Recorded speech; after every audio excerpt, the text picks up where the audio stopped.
Okay, so for my open gloving, these areas and the tops of the glove are sterile, but then these two areas where the cuffs are folded up are not sterile, so that's okay to touch it first. So I can start by just kind of grabbing the end of it, and I'll put my hand in, and then I can pull down my cuff. So that's one hand. And then the second hand, you have to go underneath of the cuff and work your way in, and then put your hand in from there. With socks, there's a lot of friction, so I'm just gonna cheat a little, but I do understand how to do it. So I'd be underneath the glove, underneath the cuff, and then wiggle my hands in, and then pull on my glove, and then from there I can adjust my fingers. So this is my patient. The anesthetist finished doing their job, and I finished doing my job at that point. So now I'm going to prep the patient for surgery. So right now I'm wearing my lab coat and my mask and a hairnet. And I made sure that's all tucked in there. So then I would start with shaving. So I'm going to have my razor flat, and I'm going to go forwards against the grain, and I'm going to do as little amount of strokes as possible.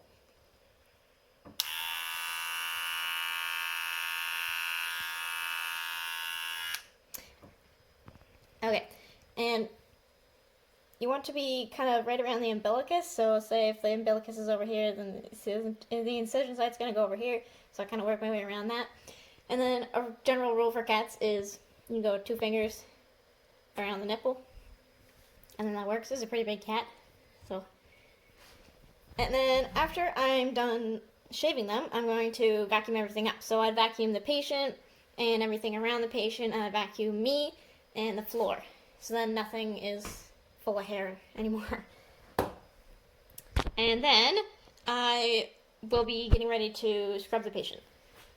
So at this point I take my lab coat off, so then I don't have any extra hair. Then everything is clean. I have on my clean scrubbed underneath. And I'm going to get my solutions ready. So I have my 3 piles of 3 gauze ready to go.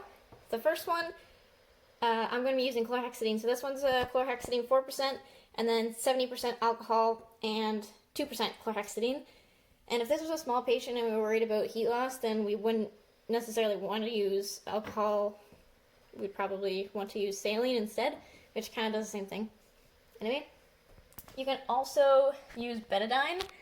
So you would use betadine 7.5% here, and then alcohol again or saline, and then a 10% betadine over here. But the thing with betadine is when it's mixed with alcohol, it inhibits the bactericidal part of it, so that definitely doesn't really help. Chlorhexidine, and prefer chlorhexidine just to make things easy for me. When I have everything prepped, I can go ahead and start actually scrubbing the patient. So I'm going to start with my 2%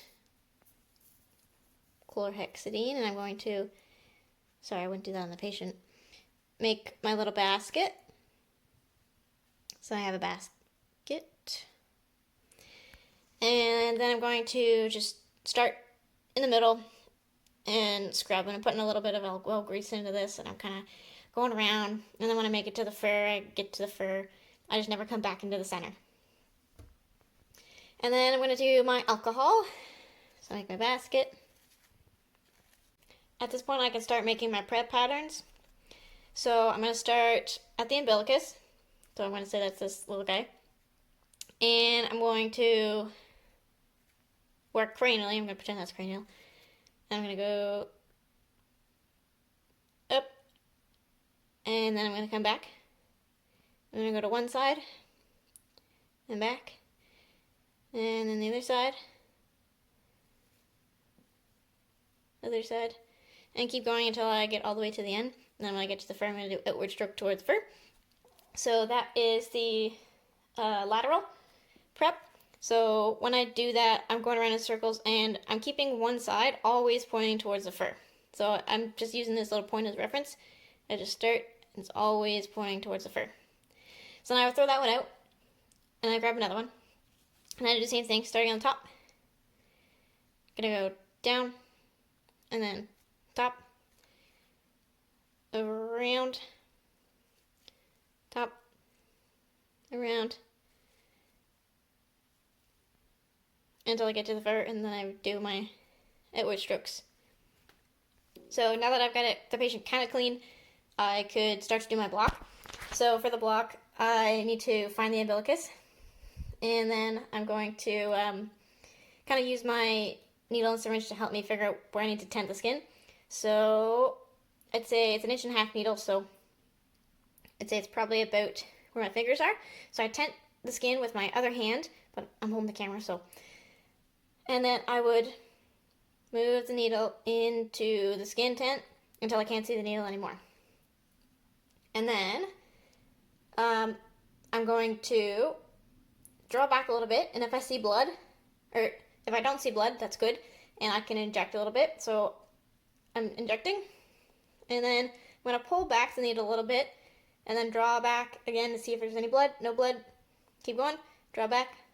Blood. No blood. Keep going. Backwards. No blood. Inject. No blood. Inject.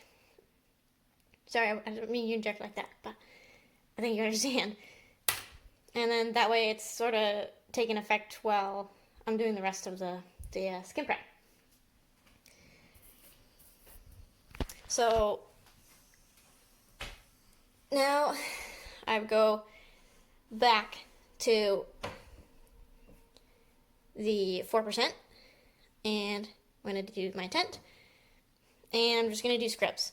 So I'm going to do exactly the same scrub that I did before, starting in the middle and kind of working my way out. I'm going to do that 3 times. And then I'm going to use my alcohol. And same thing, I'm making a tent. And this time I'm going to do the bilateral prep. So that is starting at the umbilicus, and then still using my point. I'm going to go down, and then to the top. And I'm going around, and then go to the top again, but this time I'm going to go to the other side. So I'm going to go around this way. And then top, first side, top, second side, and I keep going just like that until I get to the end, and I'm going to do my outward strokes in the fur region. I do 3 of those. And then I'm going to get my 2%, which is my paint. So I have my little tent, and then I can start. This time I'm going to do the bullseye. So I'd start at the umbilicus, and then I'm going to go down. And remember, I still have to keep everything pointing outwards, so it's kind of tricky. I'm going to use this as my point. And then we're going to go around. And then keep going around. And I'm maintaining pressure the whole time. And I'm making sure that that outward side is always facing the outside until I get to the fur, and then I'm going to do my outward strokes in the fur. I'm going to do that 3 times.